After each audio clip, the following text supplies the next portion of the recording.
है। इसके बाद उन सभी को डॉक्टर को दिखाने ले जाया जाता है, जहाँ ग्विडो की मुलाकात एक बार फिर से डॉक्टर लेसिंग से होती है, जहाँ ग्विडो उनकी पहेली का जवाब देता है जो उन्होंने होटल से जाने से पहले पूछी थी। और डॉक्टर लेसिंग ग्विडो को पहचान लेते हैं और उसे एक स्पेशल काम के लिए अपॉइंट करते हैं। इसके बाद ग्विडो अपने सेल में वापस लौटता है, जहां देखा जा सकता है कि काफी कम लोग बचे हैं क्योंकि बाकी सब मारे जा चुके हैं। वो उन सब से कहता है कि वो उस डॉक्टर को पहले से जानता है और यहाँ एक पार्टी होने वाली है जिसके लिए उसे वेटर का काम दिया गया है और हो सकता है कि वो डॉक्टर उन्हें यहाँ से बाहर निकलने में मदद भी करे। तभी वो जोशुआ को ढूंढता है जो छिप गया है। तभी जोशुआ की हिचकी की आवाज सुनाई देती है और तभी जोशुआ ग्विडो से कहता है कि वो लोग सबको मारकर साबुन और बटन बना देंगे। तब ग्विडो जोशुआ से कहता है कि वो सभी मिलकर उसे बेवकूफ बना रहे हैं ताकि वो गेम छोड़कर भाग जाए, ताकि वो सभी फर्स्ट प्राइज में उस टैंक को जीत सके। लेकिन जोशुआ ग्विडो की बात पर अब यकीन नहीं करता है और उसे कहता है कि उसे अभी और इसी वक्त घर जाना है। ग्विडो तुरंत ही आनाकानी किए बगैर मान जाता है और कहता है कि वो ये गेम जीतने ही वाले थे,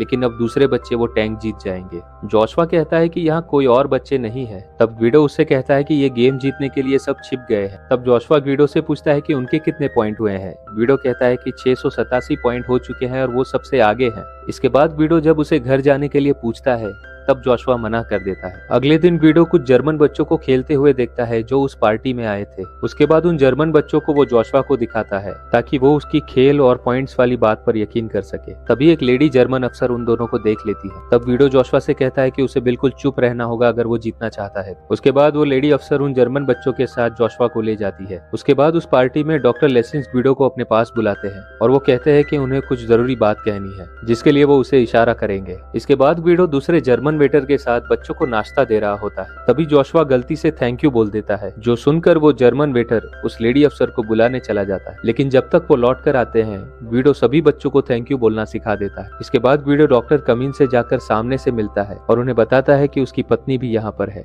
डॉक्टर कमिंस उसे कुछ कह ही रहे होते हैं, तभी एक दूसरा अफसर आकर उन्हें वहाँ से ले जाता है, जिससे ग्विडो को एक उम्मीद जगती है और वो जाकर जोशुआ को भी उसके बारे में बताता है। इसके बाद डॉक्टर कमिंस ग्विडो को इशारे से अपने पास बुलाते हैं, लेकिन उसके बाद डॉक्टर कमिंस उससे एक और पहेली पूछते हैं और वो बस उस पहेली को लेकर ही परेशान थे। उनको ग्विडो की तकलीफ से कोई भी लेना देना नहीं। इसके साथ ग्विडो की ये उम्मीद भी टूट जाती है और ग्विडो के हाथ फिर से निराशा ही लगती है। लेकिन इतनी निराशा के बाद भी ग्विडो उम्मीद नहीं छोड़ता है और ग्रामाफोन पर अपनी पत्नी डोरा की पसंद का ओपेरा म्यूजिक चलाता है और उस संगीत के सहारे उसे एक बार फिर उम्मीद का संदेश देता है।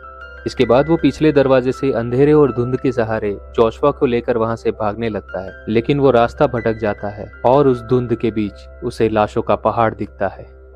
और तभी मित्र देशों की सेनाएं नजदीक आने की वजह से कैंप में अफरा तफरी मच जाती है और कैंप के सभी सोल्जर सारे